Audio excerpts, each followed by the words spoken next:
शर्मा जी की बेटी। सरल, सुशील और शांत, ये क्वालिटी थी सरस्वती की, जो कि शर्मा जी की बहू थी। क्या है बहू, जब देखो तब किचन में खटर पटर करती रहती हो, लेकिन खाने को कुछ देती ही नहीं। कैसी बात कर रही हो पीयूष की अम्मा, सुबह से 4 कप चाय, 2 बार नाश्ता और इतनी सारी बहू के हाथ की नमकीन तो खा चुकी हो, फिर भी ऐसा बोल रही हो। अरे कुछ तो डरो ऊपर वाले से। तभी वहाँ पीयूष आ जाता है। क्या है सरस्वती, इतनी देर लगती है क्या टिफिन बनाने में? एक काम है घर का तुम्हारे पास, वो भी नहीं कर पाती हो वक्त पर। आपका टिफिन टेबल पर रखा है और नाश्ता भी, बाकी का सामान बेड पर रखा है और अब मैं मंदिर जा रही हूँ। सरस्वती मंदिर चली जाती है। उसके जाने के बाद घर में, यार माँ कैसी गवाह लड़के से शादी करा दिया है।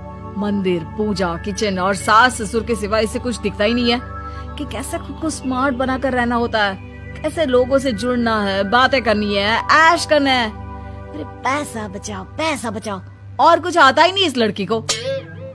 जो क्वालिटी तू गलत तरीके से बता रहा है ना, दरअसल एक अच्छी गृहिणी की वही सारी अच्छाई होती है बेटा। घर को चलाना, समाज में इज्जत दिलाना और घर वालों का ख्याल रखना, और चाहिए ही क्यों? अरे क्यों नहीं चाहिए कुछ और? लड़की ऐसी होती है कि घर आए तो पूरा घर बदल कर रख दे, सभी को खुश रखे, लेकिन बहू के अंदर तो ये सारी क्वालिटी है ही नहीं। अरे खुश तो उन्हें रखा जाता है जो खुश रहना जानते हैं, तुम लोगों को तो कोई खुश नहीं कर सकता। पिताजी अब आप ही लोग सोचिए, क्योंकि मैं किसी और से शादी करना चाहता हूँ। आप लोगों को बहू के साथ रहना है या मेरे साथ? क्योंकि मैं अब इसके साथ नहीं रह सकता। मैं बहू को नहीं छोड़ सकता। उसके मरते पिता को मैंने वादा किया था कि मैं उसे बेटी बनाकर रखूंगा। तो ठीक है ना माँ, तैयार कर ले अपना सामान, हम दोनों किसी और घर में रहने चलेंगे तेरी नई बहू के साथ। अरे हाँ बेटा वही ठीक है, लेकिन मैं तेरे पिता के बिना भी तो नहीं रह सकती। तो मेरे बिना रह सकती हो? ठीक है, मैं अकेले ही चला जाता हूँ। बेटा वहाँ से चला जाता है, लेकिन सास का दिल नहीं लगता। बहू मंदिर से भी हो आती है और फिर, माँ पिताजी खाना लग गया है, खा लीजिए। हाँ हाँ, तुझे बस आता ही क्या है, खाना बनाना और खाना खिलाना। अरे सुन, मेरे सारे कपड़े पैक कर दे। क्यों माँ जी, कहीं जा रही हैं क्या? हाँ बेटे, ये अपने बेटे के साथ रहने जा रही है, लेकिन घबरा मत, तेरा पिता तेरे साथ है। बहू समझ नहीं पाती कि उसके साथ हो क्या रहा है, लेकिन फिर ससुर उसे सारी बात बता देता है। बेटा, ये नई बहू कब आ रही है? मुझसे घर का काम नहीं होता। वैसे भी तेरी पहली निकम्मी बीवी ने मुझे किसी काम का नहीं छोड़ा। माँ वो बस आने ही वाली है, और हाँ माँ, उसके आगे ना थोड़ा स्टैंडर्ड से रहना, क्योंकि वो थोड़े बड़े घर की लड़की है, उसका एक स्वैग है, स्वैग। तभी वहाँ एक बहुत सुंदर सी लंबी सी लड़की आती है। हे पीयूष, भाकर कैब से मेरा सामान ले आओ, और हाँ प्लीज एसी ऑन करके जाना। रीमा, ये मेरी माँ है। तुम चाहती थी ना कि मेरी माँ हम लोगों के साथ रहे। हेलो आंटी जी, हम लोग ना जल्दी शादी कर लेंगे, फिर मेरी जैसी टॉप लड़की आपको अच्छी बोलेगी। एक्साइटेड होंगी ना आप? पर नो इश्यू। पीयूष सामान ले आओ ना, एंड आंटी आप पानी ले आइए प्लीज। माँ को तो समझ में ही नहीं आता कि वो क्या करे। वो बहू के लिए पानी लेकर आती है तो उसका पैर पर्दे में फंस जाता है और वो गिर जाती है। ओहो, पूरा पानी गिरा दिया। कांच का ग्लास क्यों छूती है जब हाथ पैर नहीं चलते? कितनी मुश्किल से मैंने और पीयूष ने ये गृहस्थी बनाने की कोशिश की है।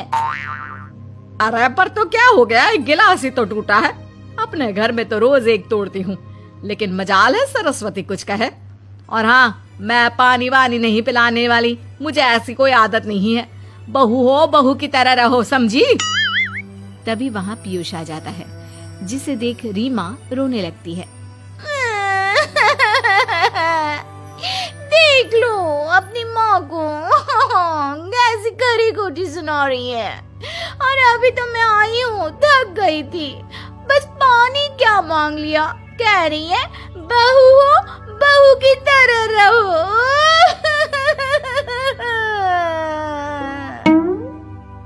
अरे यार माँ, समझा कर लाया था ना कि कैसे रहना है। माँ ऐसा करोगी तो मैं भी नहीं रख पाऊंगा तुमको हमारे साथ। वैसे भी आप ये समझो कि रीमा ने खुद कहा था कि माँ को साथ रखना। अरे हाँ हाँ बेटा, वो सिर्फ इसलिए कि मैं घर का सारा काम करूं, बैठे बैठे इस महारानी को खाना पानी दूं। वैसे भी मैं जा रही हूँ, मुझे तो इस लड़की की शक्ल भी अच्छी नहीं लग रही। मेरी सरस्वती के आगे तो ये कुछ भी नहीं है। निकलो निकलो यहाँ से। मैंने सोचा था बिना पैसे का नौकर मिल जाएगा, लेकिन नहीं, कुछ लोगों को आदत होती है फ्री की रोटी खाने की। निकलो यहाँ से। पीयूष, धक के मार कर निकालो इस औरत को यहाँ से। अरे ये कैसी बात बोल रही हो रीमा? ये माँ है मेरी, माना थोड़ी जिद्दी है। अरे वाह बेटा वाह, अभी भी तुझे मेरी ही गलती दिख रही है ना? कोई बात नहीं। माँ वापस घर आ जाती है। बहू, मुझे माफ कर दे बेटा, वो तो शैतान का नानी है। माँ, मैं उनके बारे में कोई बात नहीं करना चाहती। ये मेरा मायका है। अब आप लोग मेरे माता पिता, मैं हमेशा यहीं रहकर आप लोगों की सेवा करूंगी। नहीं नहीं बेटा, हम करेंगे तेरी शादी किसी अच्छे लड़के से। अरे कोई जरूरत नहीं है, मैं देख कर आई हूँ जो हालत है ना पीयूष की, वहाँ नहीं टिकने वाला ज्यादा दिन। ना टिके वो उसकी मर्जी, लेकिन मेरी बेटी इतनी गई गुजरी नहीं है जो उसे कभी भी छोड़ो और कभी भी वापस आ जाओ तो वो तुम्हें अपना ले। अब ज्यादा ही हो रहा है आपका। माना मैंने गलत किया बहू के साथ, लेकिन वो उसका पति है। और फिर कहावत है ना, सुबह का भूला शाम को वापस आ जाए तो उसे भूला नहीं कहते। तभी वहाँ पीयूष आ जाता है। माँ, वो भूला आ गया, मुझे माफ कर दो। सरस्वती के जिस गुण को मैं सही नहीं मानता था, दरअसल जीवन को सही तरीके से जीने के लिए वही गुण होने चाहिए। मुझे माफ कर दो सरस्वती, मैं आज के बाद तुम्हें और पापा को छोड़कर कहीं नहीं जाऊंगा। और मुझे भी बेटा। बेटा जहन्नुम में भी जाए तो उसके साथ रहने को तैयार हो जाए, वही तो माँ होती है। मुझे माफ कर दो माँ।